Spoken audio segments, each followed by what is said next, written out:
Chet. Well, hey neighbors, welcome to the Shed Shop and this edition of How To. Today is Sunday, February 25. I know videos are still coming out of order, but we're getting closer, you guys. We're almost caught up on footage, aside from our footage that was taken with our GoPro, which we still can't find, and the Canon that neighbor Rob Weaver donated. So we've got footage going back as far as 6 months, but with my previous computer, my files kept getting corrupted. I do have a new computer, but I don't want a Power Director watermark on there, and I paid for the 1-year membership to Power Director, the editor I use, but that's only for Android. So if I want to use a PC or a laptop or an iPhone, I have to buy another membership, and I don't want to. I think that's BS. I don't want to pay them another $60. Damn, neighbors. I was trying to hide my cigarette from you, but it's not working. It's getting smoke in your eyes. So that being said, almost caught up with footage so that we can start releasing it in a more consistent manner. The challenge is I probably take too much footage, but that's because I fell out of the habit of taking before and after photos, and so I tend to record most of the work I do. I've been putting this 271 together today, and I'm going to show you 2 simple things you can do to increase the power on this saw, or really any similar saw. The first thing we're going to do is we're going to open up our intake, our air filter holder. I think this is called an intake baffle maybe, okay? And then the second thing we're going to do is we're going to dual port our muffler. Now here's the thing, with these new EPA restricted carburetors, okay, they have the restrictors on them, and the restricted airflow into the saw. A lot of the new mufflers are open style mufflers. They don't have a baffle inside of them. Okay, so there's not really anything you can do on the inside of these mufflers to increase the power flow, the airflow. So we're just going to do a dual port. The tools we need for this job is you're going to need either a utility knife or a Dremel wheel or some snips even to cut this plastic. For our muffler, we're going to need a step-up bit. You can use a regular bit, but it's a lot easier to do a step-up bit. We've got 2 rivets to put in our new deflector, which, damn it, you guys, I just had it right here. Here we go, did you dirty. And then you can use screws for that, but I have rivet. I have rivets. And I'm going to go that way, okay? You need a standard drill bit. The size of your rivet are slightly larger. And this one came with a spark screen pre-cut, so I don't have to make a spark screen. Again, this muffler's already opened up, so when I'm dual porting it, I see no reason to eliminate the spark arresters. Might as well just leave them in there. A lot of people will tell you it's bad to remove your spark arrestor, and there are a lot of states where they are mandated by law. I honestly have no idea if Tennessee is one or not. But I take them off of most of my saws, to be honest, because they just restrict the airflow. So that being said, I'm going to turn you down to the bench, and we're going to get to work on this saw. Damn it, neighbors! I had a 271 I was going to use as comparison stock, but it sold, fortunately, yesterday, neighbors. So I'm going to build another one. The only challenge is I don't have a cylinder yet, because the cylinder I had a shit ton of transfer, and so that's not a fair comparison. Let's get to work, neighbors. Turn you over here. Here's our beautiful 271, neighbors, okay? There's our 271. So, first thing, like I said, we're going to remove this plastic here, here, and here, okay? This bolts on, so we don't have to really worry about it being held on still when we remove this plastic. I'm going to use a cutting wheel, and then I might have to clean the plastic up a bit because this might melt it a bit. So I'm just going to go back here, about flush.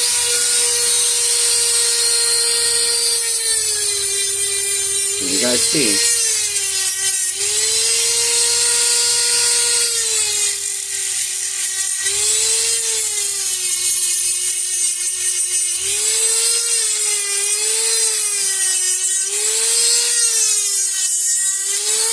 Okay, there's one. Clean that up a bit. My little OCD here.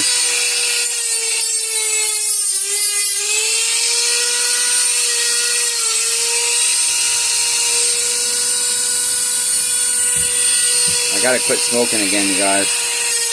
Really bad. I'm smoking like half a pack a day most days. Okay, there's that one, and then we're gonna take these two off as well.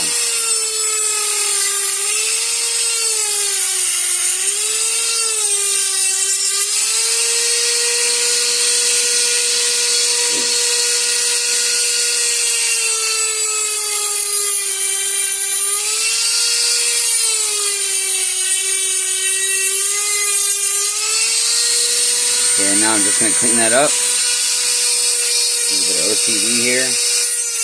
Make it pretty.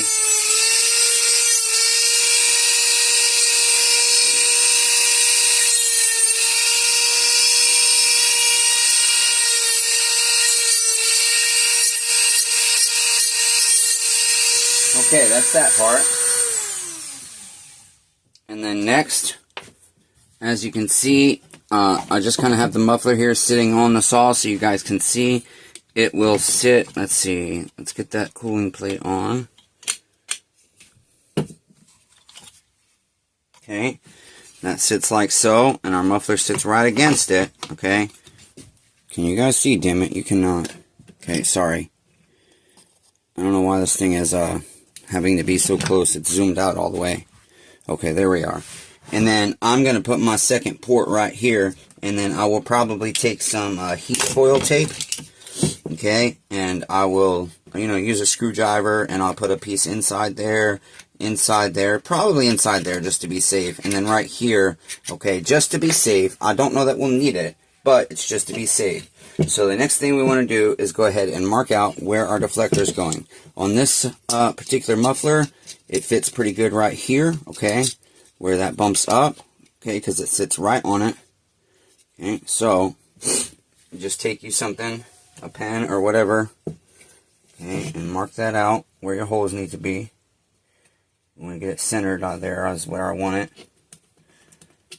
Don't know that this pen will mark on the metal.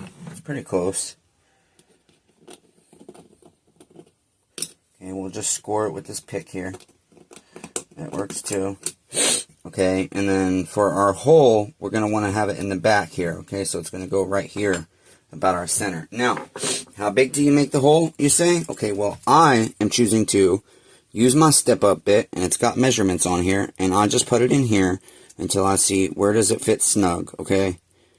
And if we look at it, this does widen out just a tiny bit, and so this side will fit down to 5/8, I think it was.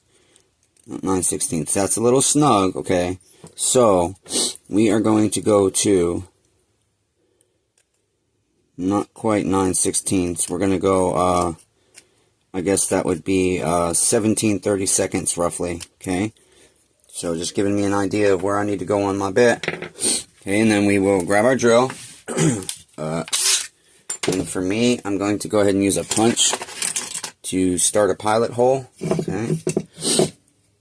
Right about here is where I want it. Okay, that gives me a good start there. Sometimes I can get this started with the step-up bit, and sometimes I have to make myself a pilot hole.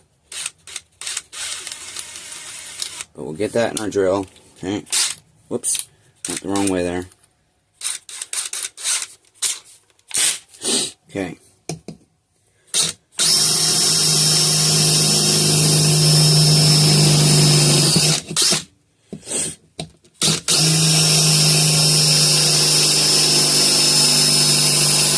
Probably be using the hammer drill. Okay, let's see. That's we're almost at 3/8. And be careful of the hot metal shards. Okay, we're gonna go 1.5 more. Actually, I want to check it real quick because that kind of looks wider than I thought. So let's put our deflector on. Okay. And let's see. Okay, yep. That's actually pretty damn close. It's not quite centered where I wanted it, but it's close. I'm going to go just a tiny bit more. That's it right there, okay? Now, we're going to go ahead and grab our drill bit. Again, about the size of our rivets here. Oh, wait a minute. I'm sorry, neighbors. I think I did you dirty. I think I'm My dyslexia got me the rivets. I'm wanting to put them in backwards. Yeah, I'll be damned. Did you dirty, sorry. Gotta have the other side. This bit will probably work, okay, but this one is better to get us a pilot started. So I'll go ahead and punch that to help make sure the drill bit's where I want it to be better. That went well. Do this other side here. That went well. Let's go ahead and put our drill bit in.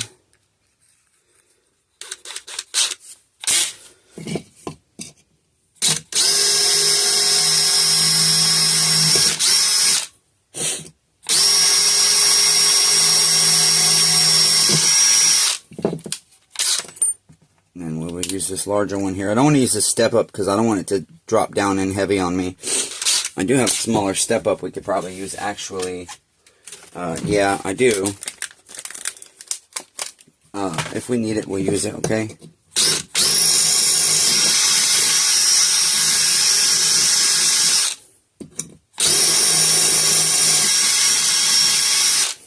Let's see here. I definitely think we need to go a little larger. Nope, perfect. That worked perfect. Okay, the other thing is, you guys, you want to make sure you take a lot of time blowing the damn muffler out, getting the air out of it. You can even put some, after you shake it all out, spray the hell out of it with brake parts cleaner through everywhere, let it dry, and then tap it with a hammer and do it again. That is very important. You want all that clean. And then the other thing is, we want to smooth out our surface here. Okay, so our deflector's not raised up. We got a little ridge there. There we go. Took care of that. Okay, so I'm going to go clean this muffler out really well, and then we'll be back, neighbors. Okay, I think we did a pretty good job getting everything out that we needed to get out. So now we can go ahead and put our deflector on. Okay, so we will set our spark screen on here. Okay. Set our deflector on. Okay. Push our rivets through. There's one. Grab our rivet gun.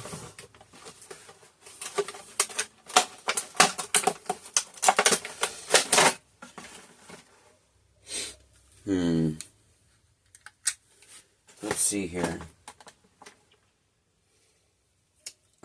Sorry neighbors, I haven't used a rivet gun in a long ass time. Let's see. I think go like so.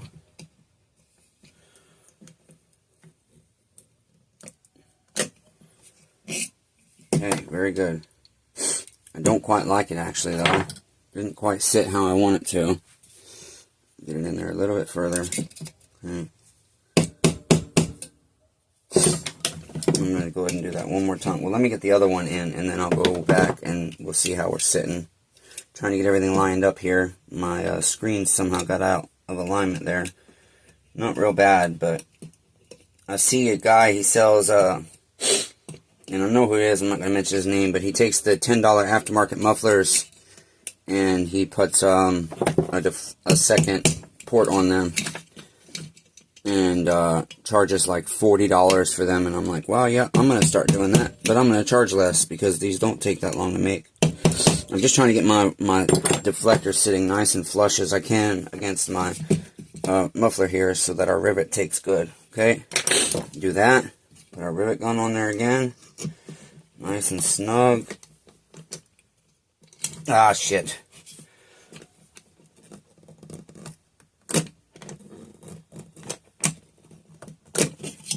Okay. Go back and do this one more time to make sure we got it right.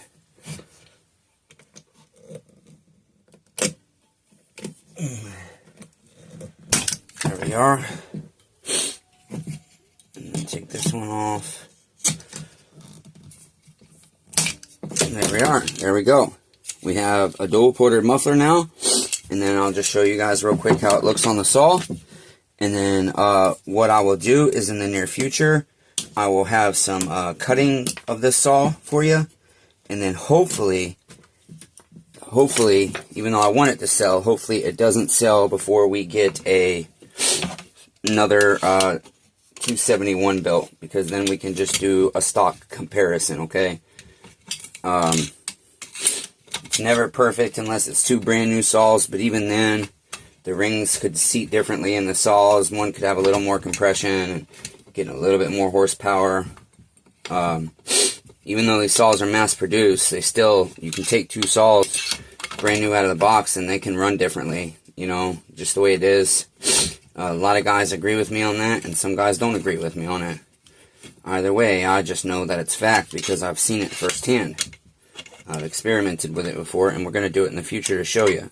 Okay, we're going to be doing side-by-side comparisons of 3/8 versus 0.325 on saws like this, and our 1127 series saws, our 029 Supers and 390s and whatnots. There's that. And there's that, and as you can see, I actually don't think I need any. It's a lot further away from our chain brake handle than I anticipated. Okay, so we've got one port back here and one port up here, and now we're going to have additional airflow back here, because once we put our carburetor on, this will go in. This will go, let's see which side's up, like so. Okay, damn. Like so. And then our air filter will go on, but we've got a lot more airflow now, okay? And I might end up taking this one off too. I think I should. I'll leave it for now, but we'll test it. Okay, neighbors, so I hope you enjoyed this video. Ask any questions you have down in the comments below, but like the video. Go ahead and leave a comment for the algorithm. If you've watched, please leave a comment. Please leave a comment. Please leave a comment. It helps our videos get more views, and it gets us a larger audience. And then subscribe to the channel if you haven't already. And of course, you can consider becoming a member by clicking the join button, but you don't have to. No fret, neighbors. I'll still give you personal attention, answer all your comments, and everything else. You don't have to pay me for my shitty love for you, neighbors. So, until next time, be kind to one another. Everyone is facing a battle. I love all 8 billion of you, neighbors, even though I really suck at it.